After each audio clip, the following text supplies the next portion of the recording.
सिंध में बहुत बड़ा पोटेंशल है। सिंधी नौजवान जो है वो अगर उसको एवेन्यूज़ दिए जाए, मैं किसी के ऊपर ब्लेम अभी करने वाली बात नहीं है कि 15 साल में क्या हुआ या नहीं हुआ। अभी हम करंट पे बात कर लेते हैं कि ऐसे कोई एवेन्यूज़ नॉट ओनली कराची, आपके पास पूरे जो सिंध के एरियाज़ हैं वहाँ उस पर बहुत सारी आपके पास जगह हैं, वो कमिश्नर हाउस के साथ है या कहीं भी हैं। ऐसे कोई स्टेप्स लिए जाएं जिसमें उनको क्रिकेट ग्राउंड में, हॉकी हमारा बहुत पीछे चला है, हॉकी के ग्राउंड में उनको कन्वर्ट किया जाए, यूथ को एक एनर्जी दी जाए कि वो आप उसको फ्रेश एंड फिट रखेंगे तो वो कुछ सोचेगा भी। तो उस तरह से कोई स्टेप्स। देखें, सिंध गवर्नमेंट की एक तारीफ़ ये ज़रूर करनी चाहिए कि इंफ्रास्ट्रक्चर बनाने की जहाँ तक की बात है स्पोर्ट्स का, तो उसमें बहुत बड़ा कंट्रीब्यूशन है सिंध गवर्नमेंट का।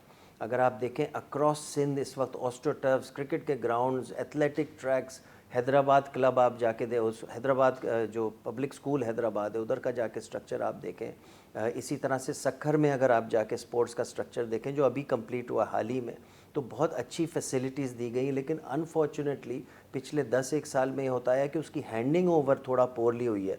मिसाल आपको देता हूँ, लाड़काना का अयूब कोड़ो स्टेडियम, अभी आप जाके देखें उधर जो है वो बकरा मंडी लगती है और गायें भैंसें उधर टहल रही होती हैं और बच्चे जो हैं वो ग्राउंड के बाहर खेल रहे होते हैं और वो ढह गया है तकरीबन स्ट्रक्चर। इसी तरह से आप वहाँ का वो फिटनेस सेंटर जाके देखें, ज़बरदस्त सिंध गवर्नमेंट ने बनाया था। लेकिन ये हैंडिंग ओवर का जो मसला है सिंध में, ये बहुत बड़ा इशू है। और फिर अनफॉर्चुनेटली वो ग्राउंड जब ख़राब होता है तो फिर वो रिवाइज स्कीम की सूरत में दोबारा से कंस्ट्रक्शन होता है उसका।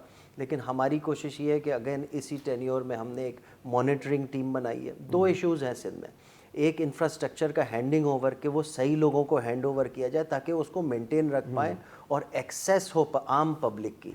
अभी आप अगर ये जो नए न्यूली बनाए हुए स्टेडियम्स हैं इनमें आप जाएं तो लाख रुपए, 50,000, प्लेयर के पास इतने पैसे नहीं होते कि वो इतनी फ़ीस बर्दाश्त कर सके।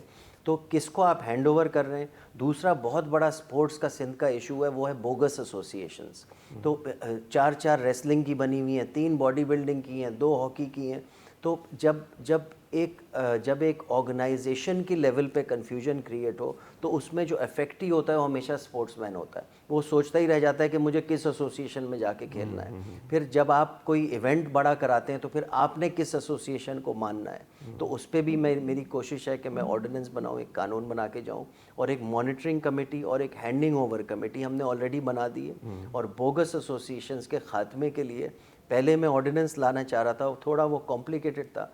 लेकिन एक बहुत अच्छी चीज़ बाय डिफ़ॉल्ट हो गई कि सिंध ओलंपिक एसोसिएशन का मैं वैसे भी चेयरमैन हूँ, और by default Sindh sports board का इस वक्त मैं चेयरमैन हूँ एज अ मिनिस्टर स्पोर्ट्स। तो ये दोनों क्योंकि मेरी अम्ब्रेला के नीचे आ गए, तो इस वक्त इस झगड़े को निपटाने का बेस्ट चांस है कि ये बोगस एसोसिएशंस का टोटल खात्मा हो।